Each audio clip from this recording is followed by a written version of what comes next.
நகர்ப்புற அரசு உதவி பெறும் பள்ளிகளில் காலை உணவு திட்ட விரிவாக்கத்தை தமிழக முதலமைச்சர் மு.க.ஸ்டாலின் தொடங்கி வைத்தார்.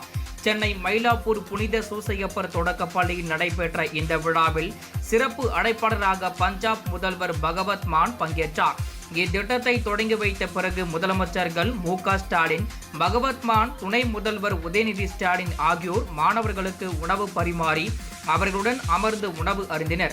இந்த விழாவில் அமைச்சர்கள் பி. கீதா ஜீவன், மா. சுப்பிரமணியன், பி.கே. சேகர் பாபு, எம்.எஸ். சுவாமிநாதன், ஆராய்ச்சி நிறுவனத்தின் இயக்குனர் சௌமியா சாமிநாதன் உள்ளிட்டோர் பங்கேற்றனர்.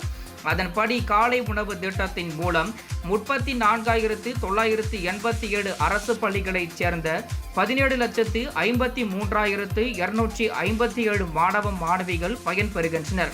தற்போது நகர்ப்புறத்தில் அரசு உதவி பெறும் 2,429 பள்ளிகளைச் சேர்ந்த 3.5 லட்சம் குழந்தைகளுக்கு காலை உணவு திட்டம் விரிவாக்கம் செய்யப்பட்டு இருப்பது குறிப்பிடத்தக்கது.